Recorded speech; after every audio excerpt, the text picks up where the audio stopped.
Hey guys, welcome back to the channel. आज फिर एक बार हम आ गए हैं। आज पूरा पैटर्न एलपी एग्जाम का मैं आपको बताने वाला हूँ किस प्रकार से नंबर और कितना नंबर किस चीज़ का आता है, मैथ कितने नंबर का आता है, रीजनिंग सारा स्टेज एक वीडियो में आपका पूरा क्लियर हो जाएगा। आप हो चुका है कहीं सीवीटी 1 का देखते हैं, सीवीटी 2 का, सब चीज़ आपको एक ही वीडियो में आपको सारे डाउट के आंसर मिलने वाले हैं। चलिए वीडियो शुरू करते हैं। देखिए, सबसे पहले मैं बता दूं, एएलपी जो एग्ज़ाम होता है इसको रेलवे में आरआरबी, जिसको रेलवे रिक्रूटमेंट बोर्ड ले होता है, वह इसको हेल्प कराता है, या इसको आरआरसी भी हेल्प करा सकता है, रेलवे रिक्रूटमेंट सेल। लेकिन इसको पिछली बार 2018 में जो एग्ज़ाम करवाया था, 2018 में जो हुआ था, वो इसका एग्ज़ाम आरआरबी ने करवाया था।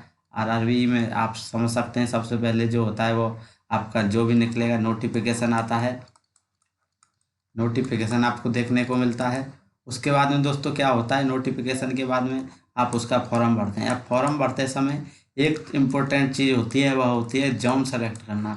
आपको कौन सा जोन सेलेक्ट करना है। देखिए, रेलवे में बहुत 18 लगभग जोन है। और उसके बाद देखिए, नॉर्थ रेलवे एक अलग जोन है, एनसीआर है, एनईआर है। इस प्रकार से आप देखेंगे तो बहुत सारे जोन आपको देखने को मिल जाएंगे। सेंट्रल रेलवे है, एससीआर है, एसईआर है। इस प्रकार से आपको बहुत सारे जोन देखने को मिल जाएंगे। फॉर्म भरते समय हम ये सब जोन देखते हैं। उसके बाद हम फॉर्म भरते हैं।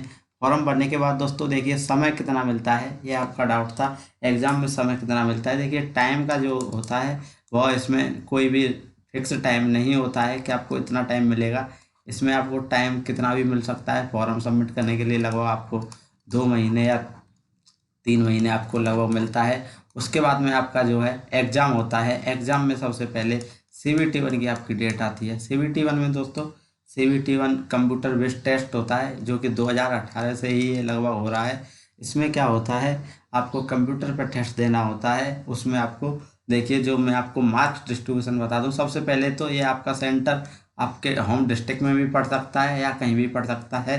जहाँ से आपने दूर से फॉर्म भरा है वहाँ पड़ सकता है। इसके लिए आपको तैयार रहना होता है। और सीवीटी 1 का जो सिलेबस, जो मैं कई बार बता चुका हूँ, आप चैनल पे विजिट कर सकते हैं अगर आपको डिटेल में चाहिए। आज हम इसका पूरा देखेंगे, पूरा पोस्टमार्टम करने वाले हैं कि कितना समय किस प्रकार से सारा डिस्कस करेंगे। सबसे पहले सीवीटी 1 में मैथ का पोर्शन देखने को मिलेगा आपको। उसके बाद में आप जानते हैं सब लोग, रीजनिंग, जो कि इम्पोर्टेंट सेक्शन है किसी भी एग्जाम का। उसके बाद में इसमें साइंस आपको देखने को ज़रूर मिलेगी, जो 10th लेवल की साइंस होती है। और उसके बाद में जनरल अवेयरनेस, जिसमें जीके और जनरल अवेयरनेस के कुछ टॉपिक होते हैं, वो आपसे पूछे जाते हैं। मैथ की बात की जाए तो दोस्तों, मैथ में इसमें लगभग 20 क्वेश्चन आपको देखने को मिल सकते हैं। रीजनिंग के आपको 25 क्वेश्चन देखने को मिल सकते हैं। साइंस के आपको 20 क्वेश्चन देखने को मिल सकते हैं। और जीके और जनरल अवेयरनेस 10 आपको इसमें से देखने को मिल सकते हैं। और इसमें भी 10 में भी आप मान के चलिए 5 आपसे करंट अफेयर जो टॉपिक होता है, जनरल अवेयरनेस, उससे पूछे जाएंगे। आपको ये सब पढ़ना होता है। अब इसमें देखिए, ये सारा जो होता है, ये टोटल जो नंबर बैठते हैं वह 75 क्वेश्चन बैठते हैं। और 75 क्वेश्चन के लिए जो आपको समय अलॉट होता है वह होता है 60 मिनट। 60 मिनट में आपको ये सब करना होता है। अब इसको करने के लिए आपको एक कंप्यूटर मिलता है, उसमें आपको एग्जाम सेंटर में भेज दिया जाता है, जहाँ पे आपको पूरा एग्जाम से शुरू होता है, जब से आपका समय है वहाँ आपको ये सब करना होता है। उसके लिए आपको देखिए, रफ के लिए एक A4 शीट भी प्रोवाइड करते हैं वहाँ पर। A4 शीट आप 2 भी ले सकते हैं, ये आप पूछ रहे थे कमेंट सेक्शन में, बता दूँ।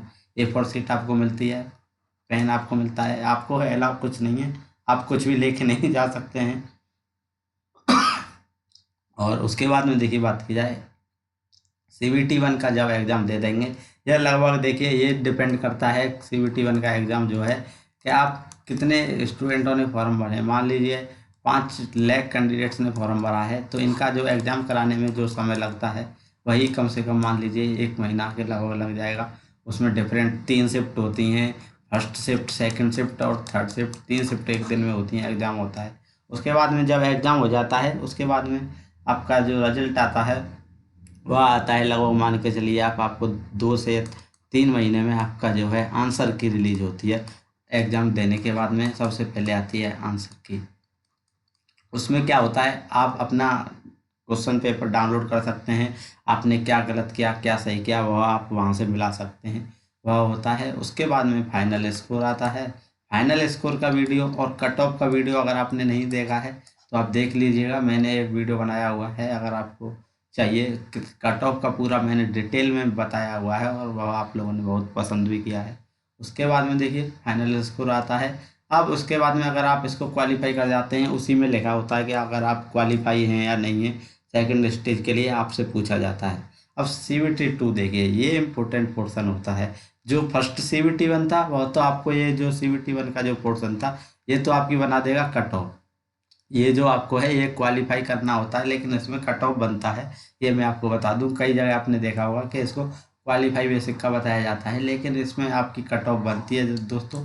उसको आपको ज़रूर ध्यान रखना है, कट ऑफ ज़रूर बनती है इसकी। पिछली बार कितनी गई थी ये सब मैं बताया हुआ हूँ, वो आप देख सकते हैं वहाँ से। उसके बाद में देखिए CVT 2 की बात करते हैं। CVT 2 में मैं आपको बता देता हूँ। CVT 2 होता है आपका, आंसर की आती है, आप अगर क्वालिफाई कर जाते हैं तो उसमें आपको लिखा होता है। अब इसमें भी देखिए पार्ट ए होता है और उसके बाद में इसमें दूसरा पार्ट भी। एक ही बार में एग्ज़ाम होता है, इसको लेके जो डाउट था वो क्लियर कर दूं। एक ही बार में आपसे क्वेश्चन पूछे जाते हैं। इसमें देखिए पार्ट ए की बात करें तो पार्ट ए में जो टॉपिक कवर करने होते हैं आपको, सबसे पहले वही जनरल अवेयरनेस और जन का GK जिसको आप बोलते हैं वह कवर करनी होती है। और उसके बाद में देखिए रीजनिंग इसमें भी आती है। अब आपको मैं बताऊंगा बाद में क्या कॉमन है और कैसे तैयारी आप कर सकते हैं। उसके बाद में मैथमेटिक्स, आप सब मैथमेटिक्स है। उसके बाद में basic science and engineering drawing, basic science and engineering drawing जो आपसे पूछी जाती है वो भी इसी पार्ट ए में ही आपसे पूछी जाती है।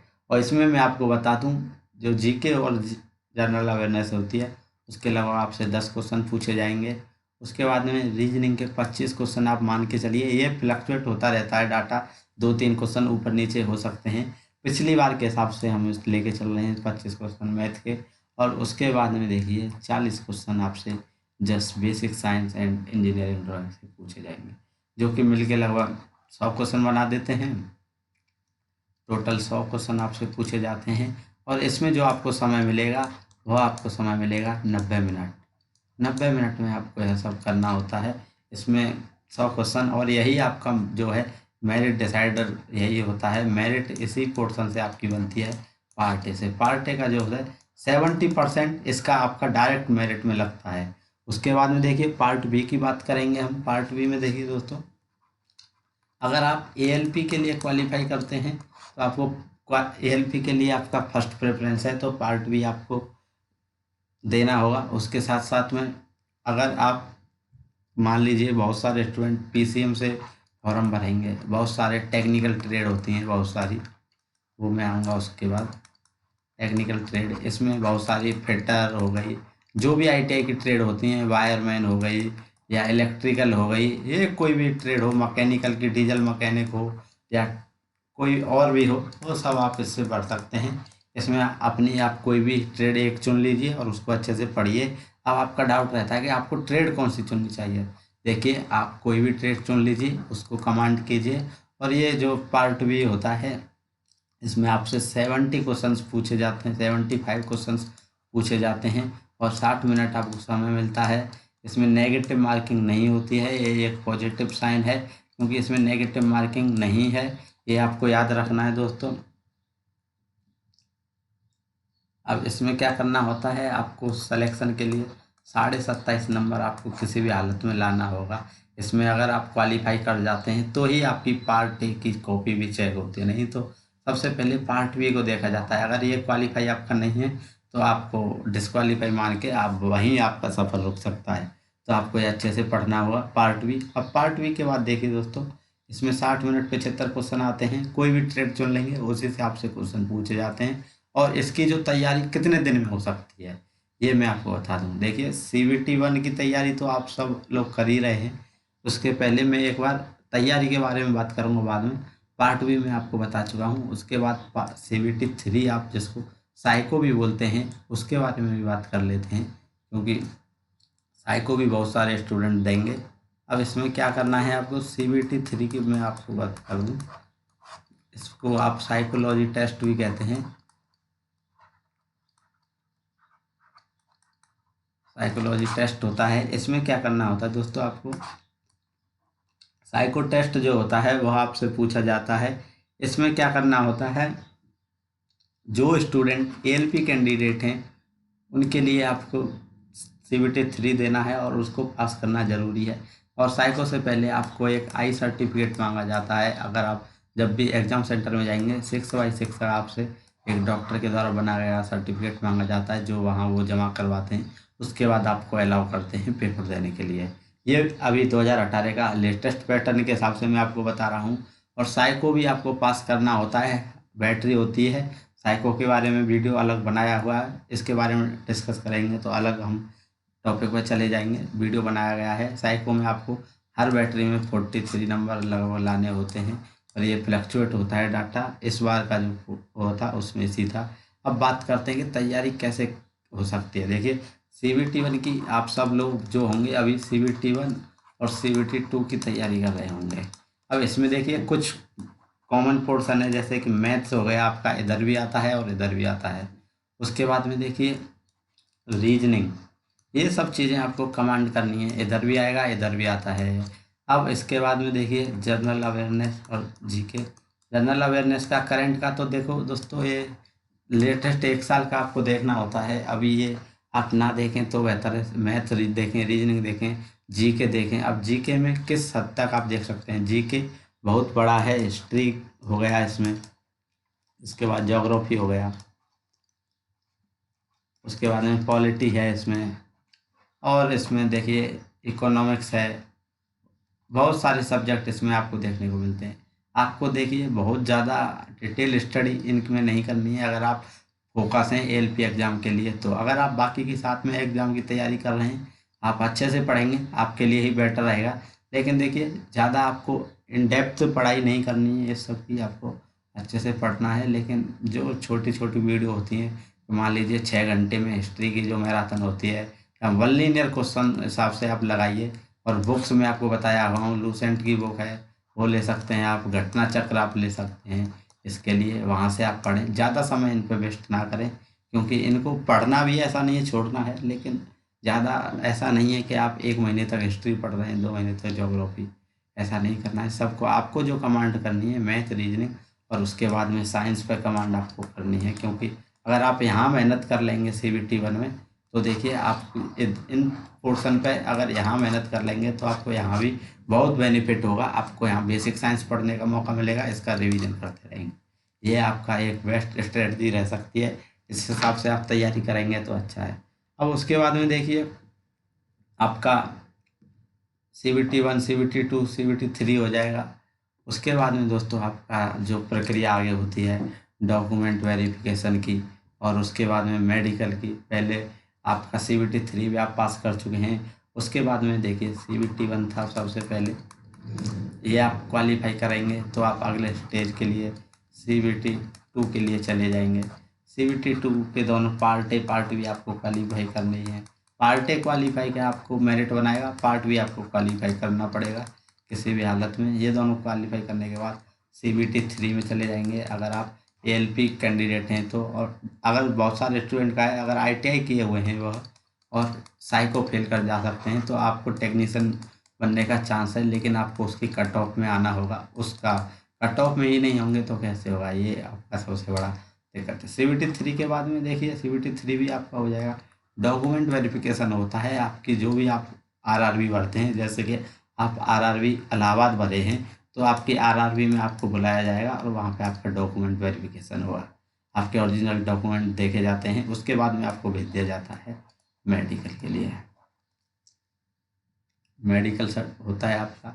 अब उसके बाद में आपको ज्वाइनिंग के समय, ज्वाइनिंग मेडिकल अगर आपका A1 है तो आप ALP के लिए हैं 6/6, और A2 तक और B1 तक आप टेक्नीशियन के लिए भी एलिजिबल हैं। और इसमें चश्मा लगाने की कोई दिक्कत नहीं। मेडिकल की वीडियो भी अलग डिस्कस किया हुआ है। उसके बाद में देखिए ज्वाइनिंग के समय आपको क्या करना है। ज्वाइनिंग के समय आपका दोबारा से एक डॉक्यूमेंट वेरिफिकेशन होता है। उसमें क्या है, आपको बहुत सारी चीज़ें बनवाने को, बहुत सारे वो प्रमाण पत्र, बहुत सारे सर्टिफिकेट, कैरेक्टर सर्टिफिकेट, इन सब की लिस्ट आपको सौंप दी जाती है जो आपको तैयार करवा के लाने होते हैं। पुलिस वेरिफिकेशन का भी आपको इस बार हमको दे दिया गया था, क्योंकि वो हमें खुद ही अपने एसडीएम से जाके वेरीफाई करवा के जमा करना पड़ा था, तो पुलिस वेरिफिकेशन नहीं आई थी। तो इस हिसाब से आप भी कर सकते हैं। ये सब था एक डिटेल एनालिसिस, और कैसे क्या था ये मैं 2018 अपने एक्सपीरियंस के आधार पर ये जो था सब मैं आपको बता दे रहा हूँ। अब सबसे मेन चीज़, इस प्रोसेस में कितना समय लग सकता है। देखिए, समय वैकेंसी नोटिफिकेशन आने से लेके और कम से कम आप 1.6 ईयर आप मान के चलिए, तो समय तो है, लेकिन देखिए देर आए दुरुस्त आए वही होना चाहिए। आप अपनी तैयारी रखिए, रेगुलरिटी बना के रखिए, फालतू की चीज़ों से नहीं आपको उलझना है, तैयारी करते रहिए। जब इतने अच्छे से तैयारी कर रहे हैं तो कुछ समय और दीजिए अपनी पढ़ाई को, अपना फ्यूचर सेट कर लीजिए। बाकी का इस वीडियो में इतना ही। As always, God bless you all.